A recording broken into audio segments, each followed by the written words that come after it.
मैं डॉक्टर रश्मि त्रिपाठी आपका अपने चैनल लॉ फाइटर्स अकेडमी में स्वागत करती हूँ।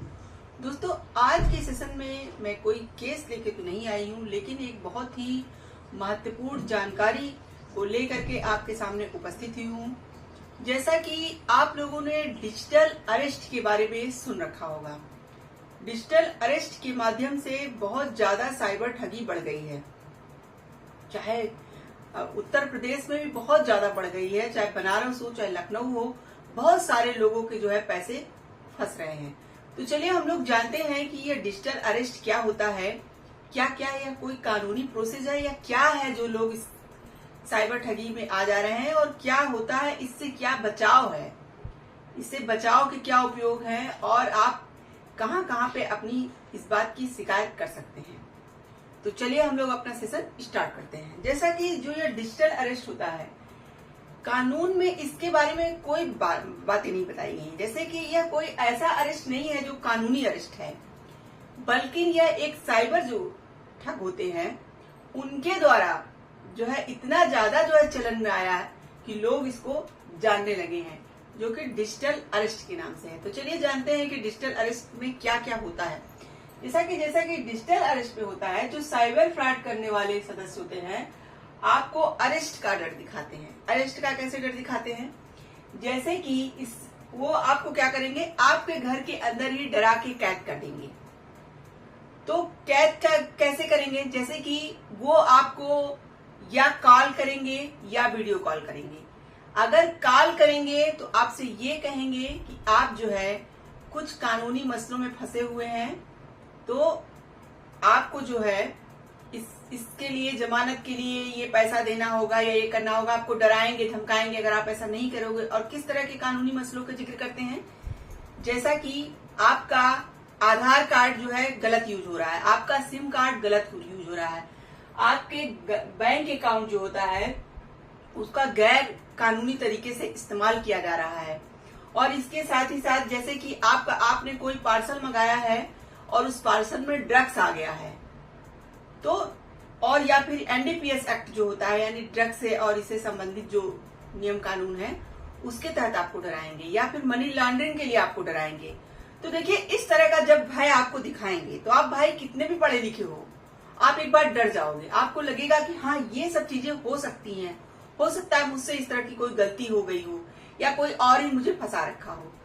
तो देखिए, इस तरह की पहले कॉल करके आपको डराएंगे, या हो सकता है कि आपको वीडियो कॉल भी करें। तो वीडियो कॉल जब करते हैं तो क्या करते हैं कि अपना जो बैकग्राउंड होता है वो भी पुलिस की तरह बनाए हुए रहते हैं, कि पुलिस स्टेशन में जैसा बैकग्राउंड होता है वैसा एक बैकग्राउंड क्रिएट कर लेते हैं। तब तो लोग और डर जाते हैं, लोगों को लगता है कि भाई सच में पुलिस स्टेशन से फोन आया है या कॉल आई है। वीडियो कॉल करेंगे तो आपको डराएंगे, फिर कहेंगे कि आपको जमानत के लिए इतने पैसे देने पड़ेंगे। आपको मतलब वहीं से आपको डरा धमका के वो अपना प्रोसेस शुरू करेंगे, यानी से आपसे पैसे ऐंठने लगेंगे। अगर आप ये कहोगे जैसे कि मैं बहुत गरीब हूँ, मेरे पास पैसे नहीं है, सिर्फ बहुत लोग भाई पैसे वाले हैं जो पैसा दे सकते हैं, उनसे तो किसी तरह से पैसा मांगते हैं।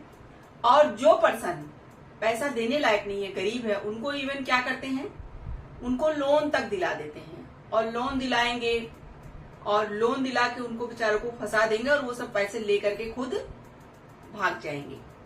तो ये सब जो प्रोसेस के द्वारा, फोन कॉल्स के द्वारा या फिर वीडियो कॉल्स के द्वारा जब किसी पर्सन को घर के अंदर ही डरा धमका के अरेस्ट कर लिया जाता है, समझिए, तो इसीलिए इसको क्या बोलेंगे, डिजिटल अरेस्ट बोलेंगे। तो चलिए अब हम लोग तो जान लिए कि डिजिटल अरेस्ट क्या होता है। तो देखिए, इससे जो है डरने की कोई बात नहीं है। अगर इस तरह की कॉल आए, तो अगर आपको लगे कि हाँ भाई मुझे कॉल ही नहीं रिसीव करनी है, तो आप नहीं रिसीव करते हो तो बहुत अच्छी बात है। लेकिन आपको क्या पता कि जो है इस तरह की कॉल आ रही है, आपने कॉल रिसीव किया, कॉल रिसीव करने के बाद उन्होंने आपको डराया धमकाया, तो आप अगर नहीं डरे, आप फोन कॉल काट दिए तो भी बहुत अच्छी बात है, वीडियो कॉल आप काट दिए तो बहुत अच्छी बात है। लेकिन आप जो है अगर आपको डराया गया, धमकाया गया और आपके मन में डर भी बैठ गया, तो आपको डरने की जरूरत नहीं है।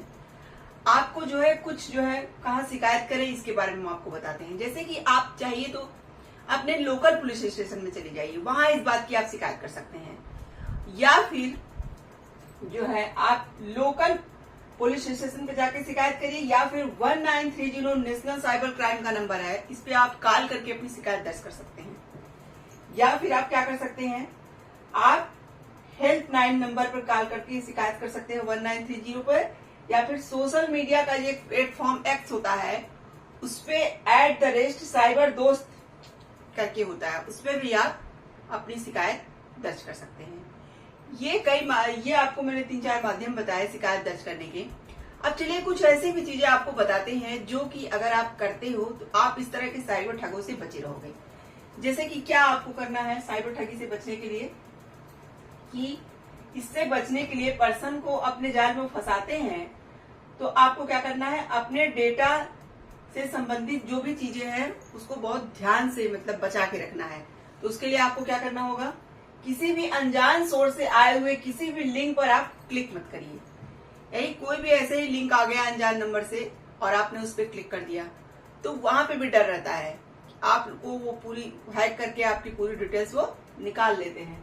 उसके साथ किसी अनजान कॉल पर अपनी पर्सनल डिटेल देने से बचें। कोई अनजान कॉल आई आपको, बैंक से मैं बोल रहा हूँ, यहाँ से बोल रहा हूँ, या फिर कभी कभी होता है कि आपके जो है सिम कार्ड में कोई प्रॉब्लम है, इस तरह से करके आपकी डिटेल्स वो लोग निकाल लेते हैं, तो भी आपको ये सब चीजें नहीं बतानी है। उसके बाद पर्सनल डाटा और किसी भी तरह के जो ट्रांजैक्शन प्लेटफॉर्म है उनको मजबूत प्लेटफॉर्म के द्वारा आप सिक्योर करिए। जैसे कि बहुत इजी पासवर्ड न डालिए कि आसानी से कोई भी पर्सन दिमाग लगा के उसे खोल सके। बहुत ही आप जो भी पासवर्ड डालिए वो पासवर्ड कैसा होना चाहिए, बहुत मजबूत पासवर्ड होना चाहिए कि कोई दिमाग लगाने पे भी उसको जल्दी ना खोल पाए। तो ये कुछ सावधानियां थी जो मैंने आपको बताया कि आप करोगे तो शायद इस तरह की साइबर ठगी से बच जाओ। पहली बात, जो ये डिजिटल अरेस्ट वाला आया हुआ है इसमें बनारस के कई पर्सन फंस चुके हैं, लखनऊ के कई पर्सन फंस चुके हैं, दिल्ली में बहुत सारे आए दिन लोग इससे फंसते जा रहे हैं। देखिए इससे जो है पुलिस भी अगर पकड़ती है तो वो नीचे स्तर के लोगों को पकड़ पाती है। तो इसमें बहुत बड़े बड़े फ्रॉड इसके साथ में जुड़े हुए होते हैं जो यहाँ नहीं रहते हैं, शायद वो विदेशों में बैठे हैं, जिनके जो है पुलिस भी उनको पकड़ नहीं पा रही है, इसलिए इस पे कोई रोक नहीं लगाया जा पा रहा है। तो इसीलिए आपको इस बात पे ध्यान देना होगा कि आप अपना बचाव कैसे करिए। इस तरह के काल से डरने की कोई जरूरत नहीं है, क्योंकि जो वास्तव में अगर आपके ऊपर कोई लीगल कार्रवाई होनी है तो वो एक प्रोसेस से होती है, ऐसे नहीं होती है। जैसे कि आप जो इन सब चीजों से डर जाते हो, कोई भी पुलिस आपको जो है एजेंसी आपको कभी कॉल करके डराएगी धमकाएगी नहीं। जो भी उनका प्रोसेस होगा वो लीगल तरीके का होगा।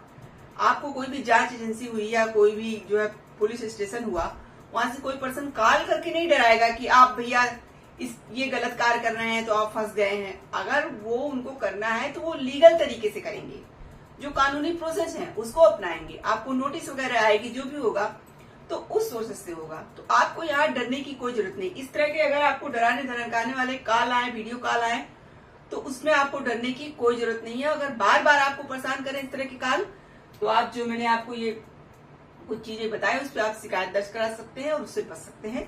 और कुछ जो मैंने आपको सिक्योरिटी के बेस पे बताया कि आपको क्या क्या मोबाइल के अंदर नहीं करना है या किस तरह की फ्रॉड कॉल को अपना डिटेल्स नहीं देना है, ये सब बचाव करके आप अपनी मदद खुद से कर सकते हैं।